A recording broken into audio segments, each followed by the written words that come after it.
नमस्कार मंडळी, आज मी मुगाचं वरण करून दाखवणार आहे. एकदम पौष्टिक आहे. तर त्याच्यासाठी मी सालीची डाळ घेतलेली बघा, ही स्वच्छ धुवून घेतलेली. त्याला काय भिजत वगैरे घातलेलं नाही डाळीला, मुगाची डाळ आहे तर. आणि एक टोमॅटो घेतलेला आहे मी, आणि खूप सारा लसूण घेतलेला आहे मी, ठेचून घेतलाय बघा लसूण.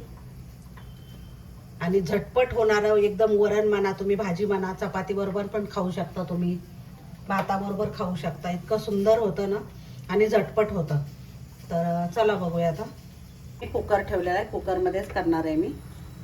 तर त्याच्यासाठी तेल ओतायचं, तूप टाकलं तरी चालेल, मी तेलात करते. तर आता मोहरी टाकायची, तेल टाकलं की जिरे टाकायचे, आणि लसूण टाकायचा, भरपूर लसूण टाकायचा बघा. खूप मस्त होते एकदम वरण. असं लसूण लालसर झाला की कढीपत्ता टाकायचा. आता टोमॅटो टाकून घेऊया. टोमॅटो पण छान परतून घ्यायचा मस्त. आता हिंग टाकायचं.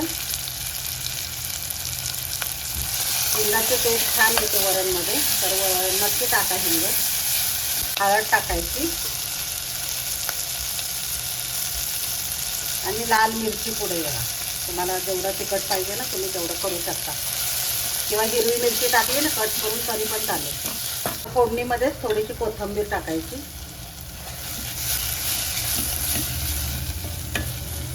आणि हे डाळ जी धुवून घेतलेली ना ती टाकायची. मिनटं परतून घ्यायची चांगली. तुरीच्या डाळीच्या वरणाने ना कोणाला ॲसिडिटी होती ना, तर मुगाचं वरण खाल्लं की अजिबात ॲसिडिटी होणार नाही. त्याच्यामुळे तुम्ही हे नक्की करा. आणि सालीची डाळ तर खूप चांगली असते. मीठ टाकायचं चवीप्रमाणे, आणि मंडळी गरम पाणी टाकायचं याच्यामध्ये आता. आणि मुगाची डाळ शिजते पण पटकन. तुम्ही या पद्धतीने माझं नक्की करून बघा तुम्ही वरण, खूप सुंदर होतं.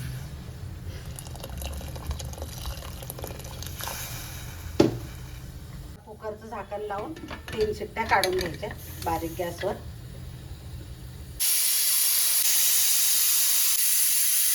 तर आता मंडळी कुकर थंड होतोय, तोपर्यंत मी वडी तळून घेते. आजचा मेनू म्हणजे भात आणि वरण केलेले मुगाचं वरण म्हणा, किंवा आमटी म्हणा, तुम्ही काही म्हणू शकता. खूप सुंदर लागतं. आणि आंबे मोहर तांदूळचा भात लावलेला आहे मी, आणि वडी, असाच बेत आहे आजचा.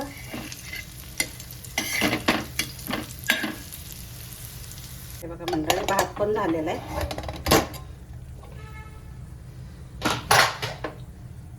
हे बघा मंडळी, हे पण झालेलं आहे आपलं भात आणि आमटी, किंवा वरण म्हणा, तुम्ही काही म्हणू शकता. इतकं सुंदर झालेलं आणि झटपट झालेलं आहे ना, 15 मिनिटात तर आपलं जेवण तयार होतं. हे बघा, कोथिंबीर टाकून घ्यायची. एकदम साधं सिंपल आणि खायला पौष्टिक आहे, खूपच मस्त. तर हा संध्याकाळचा बेत आहे, तर खूप छान आहे. तर या पद्धतीने तुम्ही पण नक्की करा. हे बघा मंडळी, किती सुंदर झालेलं आहे वरण पण. आणि इथं आळूची वडी आहे मस्त, आणि पापड आहे, आणि भात आहे. तर खूपच सुंदर झालेलं आहे. तर या पद्धतीने तुम्ही नक्की ट्राय करा. आणि आवडलं तर लाईक, शेअर आणि सबस्क्राईब करायला विसरू नका. धन्यवाद.